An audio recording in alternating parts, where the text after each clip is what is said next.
ಓಂ ಶ್ರೀ ಗುರು ಬಸವಲಿಂಗಾಯ ನಮಃ. ಸರ್ವರಿಗೂ ಶರಣು ಶರಣಾರ್ಥಿ. ಇವತ್ತು ಪತಂಜಲಿ ಯೋಗ ಸೂತ್ರದಲ್ಲಿ 36ನೆಯ ಸೂತ್ರ, ವಿಶೋಕಾವ ಜ್ಯೋತಿಷ್ಮತಿ. ಇದರಲ್ಲಿ 3 ಶಬ್ದಗಳು ಬಿಡಿಸಿ ಇದೆ. ವಿಶೋಕ ಅಂದರೆ ಶೋಕರಹಿತವಾಗಿರುವಂಥದ್ದು. ವಾ ಅಂದರೆ ಪ್ರಾಯಶಃ ಅದು ಪಂಚಮಿ ವಿಭಕ್ತಿ ಆಗ್ಬೋದು ಅಂತ ಅನ್ಕೊಂತೀನಿ ನಾನು. ಅಲ್ಲಿ ಟೀಕಾಕಾರರು ಅಥವಾ ಅಂತ ಬರೆದ್ಬಿಟ್ಟಿದ್ದಾರೆ ವಾ ಅನ್ನೋದಕ್ಕೆ. ಆದರೆ ಆ ಸೂತ್ರದ ಆಶಯವನ್ನು ನೋಡಿದಾಗ, ಆ ಸೂತ್ರದ ಮುಂದಿನ ಶಬ್ದವನ್ನು ಗಮನಿಸಿದಾಗ, ವಿಶೋಕಾವ ಅಂದರೆ ವಿಶೋಕದಿಂದ, ಜ್ಯೋತಿಷ್ಮತಿ. ಜ್ಯೋತಿ ಅಂದರೆ ಗೊತ್ತು ನಿಮಗೆಲ್ಲ, ಹೊಳಿತಕ್ಕಂಥದ್ದು, ದೀಪ, ಬೆಳಕನ್ನು ನೀಡುವಂಥದ್ದು, ಬೆಳಕು ಅನ್ನುವ ಅರ್ಥ ಆಗತ್ತೆ. ಅಂದರೆ ಶೋಕರಹಿತವಾಗಿರುವುದರಿಂದ ಬುದ್ಧಿಯು ಪ್ರಕಾಶಿಸುತ್ತದೆ. ಆದರೆ ಇನ್ನೊಂದೇನು ಇಲ್ಲಿ ಅಂದರೆ ಈ ಹಿಂದೆ ಬರೆದಂಥ ಟೀಕಾಕಾರರು ಮತಿ ಅನ್ನೋದಕ್ಕೆ ವೃತ್ತಿ ಅಂತ ಅರ್ಥ ಮಾಡಿಬಿಟ್ಟಿದ್ದಾರೆ. ಇಲ್ಲ, ಮತಿ ಅನ್ನೋದಕ್ಕೆ ಬುದ್ಧಿ ಅಂತ ಅರ್ಥ ಮಾಡೋದೇ ಒಳ್ಳೆಯದು ಅಂತ ಅನ್ಸುತ್ತೆ ನನಗೆ. ಅಲ್ಲಿ ವಿಶೋಕಾವ ಜ್ಯೋತಿಷ್ಮತಿ ಅಂದರೆ ಪತಂಜಲಿಗಳು ಎಷ್ಟು ಕಡಿಮೆ ಮಾತಾಡಕ್ಕೆ ಸಾಧ್ಯವೋ ಅಷ್ಟು ಕಡಿಮೆ ಮಾತಾಡ್ತಾರೆ. ಎಷ್ಟು ಕಡಿಮೆ ಪದಗಳಲ್ಲಿ ಸೂತ್ರಗಳನ್ನು ರಚಿಸಿ ಕೊಡೋಕ್ಕೆ ಸಾಧ್ಯವೋ ಹಾಗೆ ರಚಿಸಿ ಕೊಟ್ಟಿದ್ದಾರೆ. ಅಂದರೆ ಇಲ್ಲಿ ನಾವು ಅರ್ಥ ಮಾಡ್ಕೋಬೇಕು, ಸೂತ್ರಗಳು ಬೀಜಗಳಿದ್ದ ಹಾಗೆ. ಒಂದು ಮಾವಿನ ಹಣ್ಣು ತಿನ್ನಬೇಕು ಅನ್ನೋ ಅಪೇಕ್ಷೆ ಆದರೆ ಅವನು ಮಾವಿನ ಬೀಜವನ್ನು ತಗೊಂಡು ಸುಮ್ಮನೆ ಇಟ್ಕೊಂಡ್ರೆ, ಅಥವಾ ಮಾವಿನ ಬೀಜದ ವರ್ಣನೆ ಮಾಡಿದ್ರೆ ಪ್ರಯೋಜನ ಇಲ್ಲ. ನಮ್ಮ ದೇಶದಲ್ಲಿ ಇದಾಯಿತು. ಮೂಲ ಗುರುಗಳು, ಪ್ರವಾದಿಗಳು, ಸಂತರು, ಮುಕ್ತಾತ್ಮರು, ಶರಣರು, ಇವರೆಲ್ಲ ನಮಗೆ ಅನೇಕ ರೀತಿಯ ವಚನಗಳು, ಶ್ಲೋಕಗಳು, ಸೂತ್ರಗಳನ್ನು ಕೊಡ್ತಾರೆ. ಅದರಲ್ಲೂ ಸೂತ್ರಗಳು ಮಾತ್ರ ಏನಿದಾವಲ್ಲ, ಪಕ್ಕಾ ಬೀಜಗಳಿದ್ದಂಗೆ. ಈ ವಚನಗಳನ್ನು ಮಾತಾಜಿಯವರು ಧಾನ್ಯಗಳಿಗೆ ಹೋಲಿಸ್ತಾ ಇದ್ರು. ಧಾನ್ಯಗಳನ್ನು ಶರಣರು ಕೊಟ್ಟಿದ್ದಾರೆ, ನಾವು ಅದನ್ನು ಅಡಿಗೆ ಮಾಡ್ಕೊಂಡು ಊಟ ಮಾಡಬೇಕು ಅಂತ ಹೇಳ್ತಾ ಇದ್ರು. ಹೌದು, ಅದು ಒಪ್ಪಬೇಕಾದಂಥ ಮಾತು ಇರಬಹುದು. ಈ ಸೂತ್ರಗಳೇನಿದಾವಲ್ಲ ಇವು ಮಾತ್ರ ಬೀಜಗಳೇ. ಯಾಕಂದರೆ ಬೀಜನ ನೇರವಾಗಿ ನಾವು ಉಪಯೋಗಿಸಕ್ಕೆ ಬರಲ್ಲ. ಸಂಸ್ಕೃತದಲ್ಲಿದೆ ಸೂತ್ರಗಳು. ಒಂದನೇದು ಅಂದರೆ ಕವಚ, ಭಾಷೆ ಎನ್ನುವಂಥದ್ದು ಆ ಬೀಜದ ಕವಚ ಅಥವಾ ರಕ್ಷಾ ಕವಚ. ಒಂದು ವೇಳೆ ಆ ಬೀಜ ಈ ಭಾಷೆ ಎನ್ನುವಂಥದ್ದು ಇಲ್ಲದೆ ಹೋದರೆ ಆ ಬೀಜ ರಚನೆ ಆಗಲ್ಲ, ಮುಂದಕ್ಕೆ ಸಾಗಿ ಬರಲ್ಲ. ಸಾವಿರಾರು ವರ್ಷಗಳಿಂದ ನಮ್ಮವರಿಗೆ ಉಳ್ಕೊಂಡು ಬಂದಿದೆ ಅಂದರೆ ಪತಂಜಲಿಗಳ ಸೂತ್ರಗಳು, ಅದು ಸಂಸ್ಕೃತ ಭಾಷೆಯಿಂದ. ಮೊದಲು ಆ ರಕ್ಷಾ ಕವಚವನ್ನು ನಾವು ಬಿಚ್ಚಬೇಕು. ಅದು ಬಹಳ ಕಠಿಣವಾದ ಚಿಪ್ಪು, ಅದು ಸಾಮಾನ್ಯ ಕವಚ ಅಲ್ಲ, ಅದು ಚಿಪ್ಪು. ಅದನ್ನು ಹೊಡಿಬೇಕಾಗ್ತದೆ. ಅದನ್ನು ಹೊಡಿಬೇಕಾದ್ರೆ ಭಾಷೆಯನ್ನು ನಾವು ಕಲಿಬೇಕಾಗ್ತದೆ.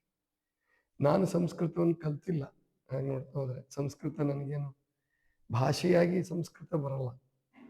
ಆದರೆ ಕನ್ನಡ ಭಾಷೆ ಸಂಸ್ಕೃತದಿಂದ ಹೆಚ್ಚಾಗಿ ಪದಗಳನ್ನು ತೆಗೆದುಕೊಂಡಿದೆ. ಮತ್ತು ಸಂಸ್ಕೃತದ ಜಾಡಿನಲ್ಲಿ ಹೆಚ್ಚಾಗಿ ನಡೆದಿದೆ ಕನ್ನಡ. ಬೇರೆ ಭಾಷೆಗಳನ್ನು ಹೋಲಿಸಿದಾಗ, ತಮಿಳು, ಮಲಯಾಳಂ ಅವಕ್ಕೆ ಹೋಲಿಸ್ಕೊಂಡ್ರೆ ತೆಲುಗು ಮತ್ತು ಕನ್ನಡ ಸಂಸ್ಕೃತಕ್ಕೆ ಸ್ವಲ್ಪ ಹೆಚ್ಚು ಸಮೀಪ ಬರ್ತವೆ. ಹಾಗಾಗಿ ಕನ್ನಡ ಚೆನ್ನಾಗಿ ಕಲಿತ್ರೆ ಸಂಸ್ಕೃತ ಅರ್ಥ ಆಗುತ್ತೆ, ಸಂಸ್ಕೃತದವರಿಗೆ ಕನ್ನಡ ಅರ್ಥ ಮಾಡ್ಕೊಳ್ಳೋದು ಸುಲಭ ಆಗುತ್ತೆ. ಆ ದೃಷ್ಟಿಯಿಂದ ನಾನು ಸಂಸ್ಕೃತ ಭಾಷೆ ಕಲಿದೇ ಇದ್ರೂ ಕೂಡ ಈ ಪತಂಜಲಿ ಸೂತ್ರಗಳಿಗೆ ಅರ್ಥ ಮಾಡಲಿಕ್ಕೆ ಸಾಧ್ಯ ಆಗುತ್ತೆ ಅಂತ ಅಂದ್ಕೊಂಡಿದ್ದೀನಿ. ಮತ್ತು ಪತಂಜಲಿಗಳ ಆಶಯಕ್ಕೆ ಸಮೀಪವಾಗಿ ಹೇಳ್ಬೋದು ಅಂತ ನಾನು ಅಂದ್ಕೊಂಡಿದ್ದೀನಿ. ಅದನ್ನು ನೀವು ಕೇಳುಗರು, ಚಿಂತಕರು, ಅನುಭಾವಿಗಳು ನಿರ್ಣಯಿಸಬೇಕು.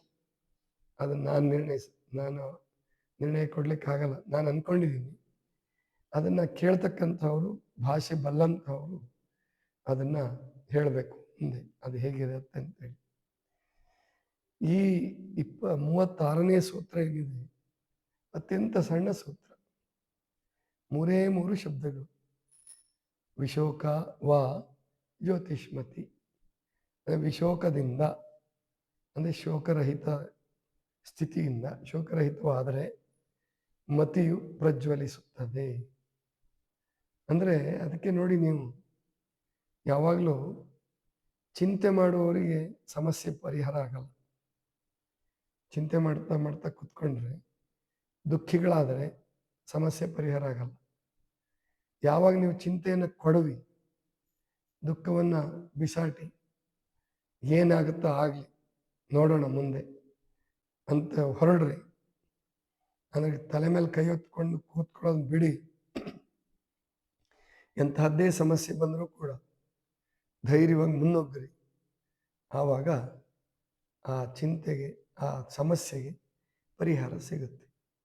ಎಲ್ಲಿ ಚಿಂತೆ ಇರ್ತದೋ, ಶೋಕ ಇರ್ತದೋ, ಅಲ್ಲಿ ಬುದ್ಧಿ ಮಂಕಾಗತ್ತೆ. ಇಷ್ಟೇ. ಜ್ಯೋತಿಷ್ಮತಿಗೆ ವಿರುದ್ಧವಾದ ಶಬ್ದ ಅಂದರೆ ಮಂಕುಮತಿ. ಮಂಕ ಅಂತ ಬೈತಿರ್ತೀರಿ ನೀವು, ಏ ಮಂಕ ಅಥವಾ ಏ ದಡ್ಡ ಅಂತ ಬೈತಿರ್ತೀರಲ್ಲ, ಅಲ್ಲಿ ಬುದ್ಧಿ ಮಂಕಾಗಿರುತ್ತೆ, ಮತಿ ಅದು ಮಂಕಾಗಿರುತ್ತೆ.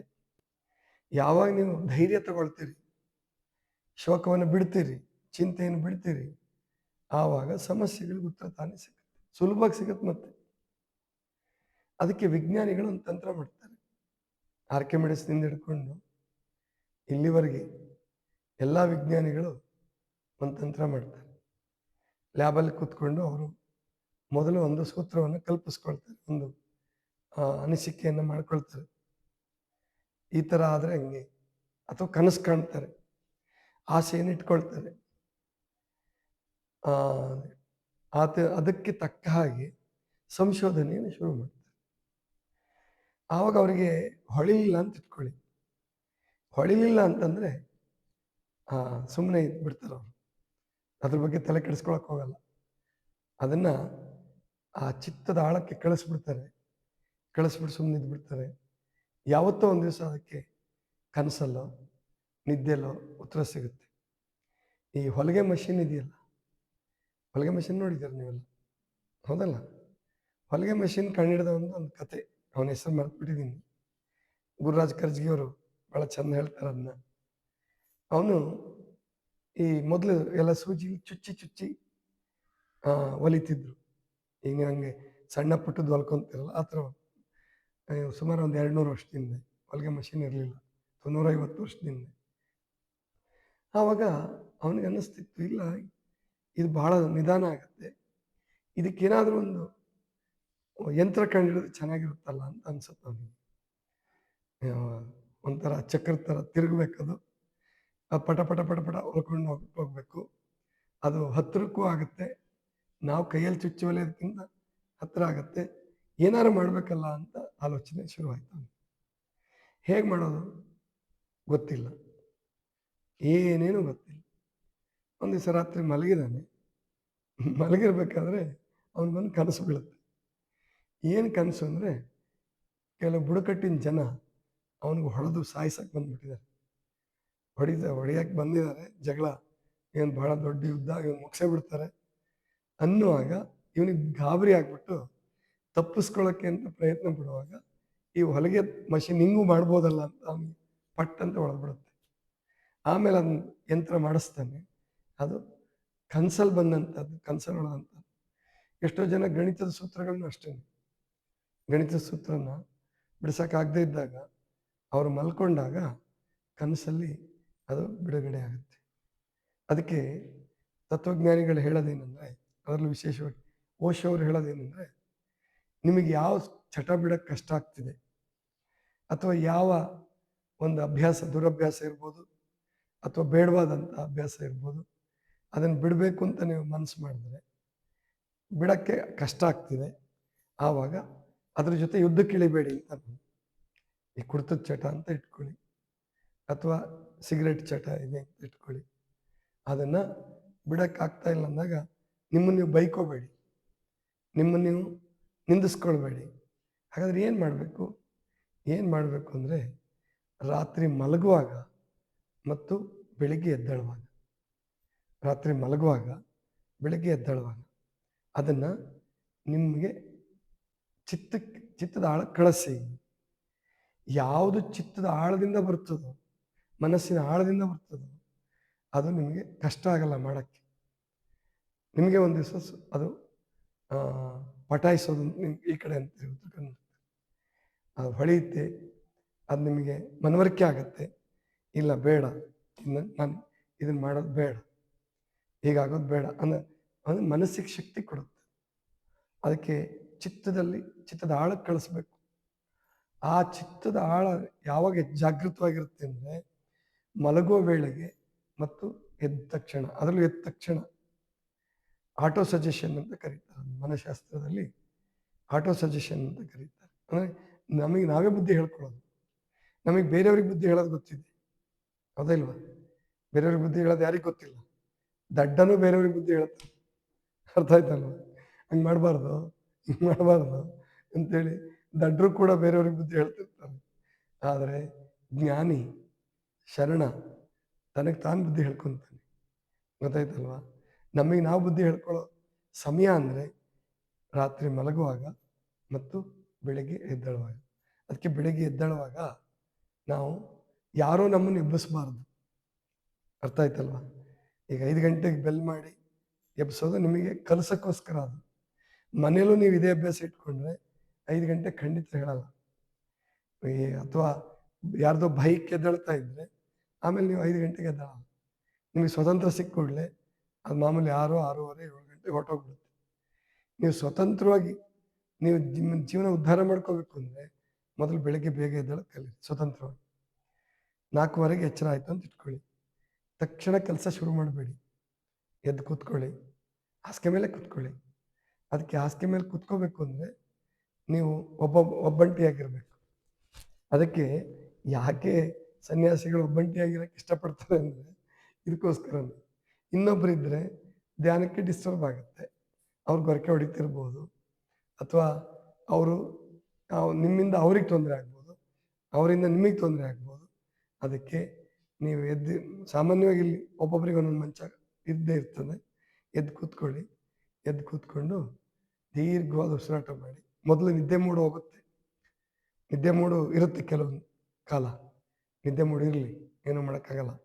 ಆದರೆ ಆ ನಿದ್ದೆ ಮೂಡನ್ನು ಬೇಗ ಹೋಗಿಸ್ಕೋಬೇಕಂದ್ರೆ ನೀವು ಉಸಿರಾಟ ಸ್ಟಾರ್ಟ್ ಮಾಡಿ. ದೀರ್ಘ ಉಸಿರು ಬಿಡೋದು, ದೀರ್ಘ ಉಸಿರು ತಗೊಳ್ಳೋದು ಮಾಡಿಬಿಟ್ಟು ಆಮೇಲೆ ಏನು ಮಾಡಿ, ನೀವು ಏನನ್ನು ನಿಮ್ಮ ಮನಸ್ಸಿಗೆ ಹೇಳಬೇಕಾಗಿದೆ. ನೀನು ಇಂಥ ಕೆಲಸ ಮಾಡಬೇಡ, ನೀನು ಹಸಿವಿನ ಬಗ್ಗೆ ಅರ್ಥ ಮಾಡ್ಕೋ, ಹಸಿವನ್ನು ತಡ್ಕೋ, ಅಥವಾ ದುಶ್ಚಟದ ಬಗ್ಗೆ ಹೆಂಗೆ ನಿಮಗೆ ದುಶ್ಚಟ ವೃತ್ತಿ ಎದ್ದೇಳುತ್ತೆ, ಹೇಗೆ ನಿಮಗೆ ತೊಂದರೆ ಕೊಡುತ್ತೆ ಅದನ್ನೆಲ್ಲ ನೆನಪು ಮಾಡಿಕೊಂಡು ಅದನ್ನು ಹೇಳಿ ಮನಸ್ಸಿಗೆ, ನೀನು ಇದನ್ನು ಮಾಡಬೇಡ.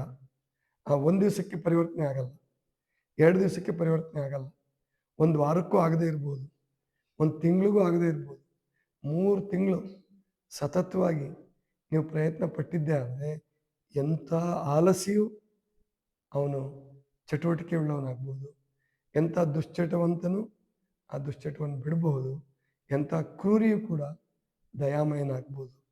ಆದರೆ ಮನಸ್ಸಿಗೆ ಅದು ಸಜೆಷನ್ ಕೊಡಬೇಕು, 1ನೇದು. 2ನೇದು, ರಾತ್ರಿ ಮಲಗುವಾಗ, ಇದು ಬೆಳಗ್ಗೆ ಎದ್ದೇಳುವಾಗ ಆಯಿತು.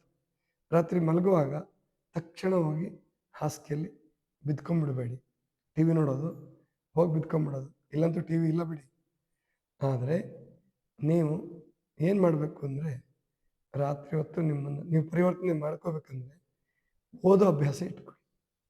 ರಾತ್ರಿ ಪುಸ್ತಕ ಇಟ್ಕೊಂಡು ಒಳ್ಳೆ ಪುಸ್ತಕ, ನಿಮಗೆ ಇಷ್ಟವಾದ ಪುಸ್ತಕ, ಕೆಟ್ಟ ಪ್ರಚೋದನಕಾರಿಯಾದ್ದಲ್ಲ, ಕೆರಳಿಸುವಂಥದ್ದಲ್ಲ, ಸಹಜವಾಗಿ ಇಷ್ಟ ಆಗೋಂಥ ಕಥೆಗಳು ಅಥವಾ ಸುಲಭವಾಗಿ ಅರ್ಥ ಆಗ್ತಕ್ಕಂಥ ಪುಸ್ತಕಗಳನ್ನ ಇಟ್ಕೊಳ್ಳಿ. ಓದಿ ಅದನ್ನು 5 ನಿಮಿಷ ಆಗಲಿ 10 ನಿಮಿಷ ಆಗಲಿ ನಿಮ್ಗೆ ಓದೋಕ್ಕೆ ಮನಸ್ಸಿರೋ ಅಷ್ಟು ಓದ್ಬಿಟ್ಟು ಆ ಪುಸ್ತಕ ಮುಚ್ಚಿಡಿ. ಸಾಕು ಅನ್ನಿಸಿದಾಗ ಮುಚ್ಚಿಟ್ಬಿಡಿ. ಮುಚ್ಚಿಟ್ಟು ಲೈಟ್ ಆಫ್ ಮಾಡಿ ದೀರ್ಘವಾಗಿ ಉಸಿರಾಟ ಮಾಡಿ. ದೀರ್ಘವಾಗಿ ಉಸಿರಾಟ ಮಾಡಿಬಿಟ್ಟು ನೀವೇನು ಸಜೆಷನ್ ಕೊಡಬೇಕು ಅಂದ್ಕೊಂಡಿದ್ದೀರ, ಏನು ಬದಲಾವಣೆ ಮಾಡ್ಕೋಬೇಕು ಅಂದ್ಕೊಂಡಿದ್ದೀರ, ಏನು ಸಾಧನೆ ಮಾಡಬೇಕು ಅಂದ್ಕೊಂಡಿದ್ದೀರ, ಜ್ಞಾಪಕ ಶಕ್ತಿ ಹೆಚ್ಚಿಸ್ಕೋಬೇಕು ಅಂತಿದ್ರೆ ಅದನ್ನೇ ಹೇಳಿ. ಶ್ರೀಮಂತರಾಗಬೇಕು ಅಂತಿದ್ರೆ ಅದನ್ನೇ ಹೇಳಿ. ಆದರೆ ದುಡಿಯೋಕ್ಕೆ ಗಟ್ಟಿ ಇರಬೇಕಲ್ಲ, ಗೊತ್ತಾಯ್ತಲ್ಲ? ಅದನ್ನು ಮನಸ್ಸಿಗೆ ಫೀಡ್ ಮಾಡಿ, ಚಿತ್ತಕ್ಕೆ ಫೀಡ್ ಮಾಡಿ ಮಲ್ಕೊಂಬಿಡಿ. ಅದು ನೀವು ಬೀಜ ಬಿತ್ತಿದ ಕೆಲಸ ಮಾಡುತ್ತಂಥದ್ದು. ಚಿತ್ತಕ್ಕೆ ನೀವು ಆಟೋ ಸಜೆಷನ್ ಕೊಟ್ಟಾಗ ಅದು ಒಳಗೆ ಕೆಲಸ ಮಾಡಿ ಮಾಡಿ ಮಾಡಿ ನಿಮ್ಮನ್ನು ಅಂತಹ ವ್ಯಕ್ತಿತ್ವವನ್ನು ನಿಮಗೆ ರೂಪಿಸಿ ಕೊಡುತ್ತೆ ಅದು. ಆದ್ದರಿಂದ ಎಂತೆಂಥವರು ಬದಲಾವಣೆ ಆಗೋಕ್ಕೆ ಇದೇ ಕಾರಣ. ನಾವು ವಾಲ್ಮೀಕಿ ಋಷಿನ ತಪಸ್ಸು ಮಾಡಿಬಿಟ್ಟ, ಹುತ್ತ ಬೆಳೆಸ್ಕೊಂಡ್ಬಿಟ್ಟ ಇರ್ಬೋದು ಅಥವಾ ಇಲ್ಲದೇ ಇರ್ಬೋದು, ಅದು ಕೇವಲ ಕಲ್ಪನೆಯೂ ಇರ್ಬೋದು. ಅವನು ಒಬ್ಬ ಸತತವಾಗಿ ನಿರಂತರವಾಗಿ ಓದಿ ಬರೆದು ಪ್ರಯತ್ನ ಮಾಡಿ ಮತ್ತು ವ್ಯಾಯಾಮ, ಅದರಿಂದ ಶರೀರವನ್ನು ಚೆನ್ನಾಗಿ ಮಾಡಿಕೊಂಡು ಅವನೊಬ್ಬ ಋಷಿಯಾಗಿದ್ದಾನೆ, ಸುಮ್ಮನೆ ಋಷಿಯಾಗಿರಲ್ಲ. ಆದ್ದರಿಂದ ನಾವು ಕೂಡ ಹೀಗೆ ಪ್ರಯತ್ನ ಮಾಡೋದ್ರಿಂದ ನಮ್ಮ ಬುದ್ಧಿಯನ್ನು ಪ್ರಕಾಶಿಸಿಕೊಳ್ಳಬಹುದು, ನಮ್ಮ ವೃತ್ತಿಯನ್ನು ಬದಲಿಸಿಕೊಳ್ಳಬಹುದು. ಸರ್ವರಿಗೂ ಶರಣು ಶರಣು.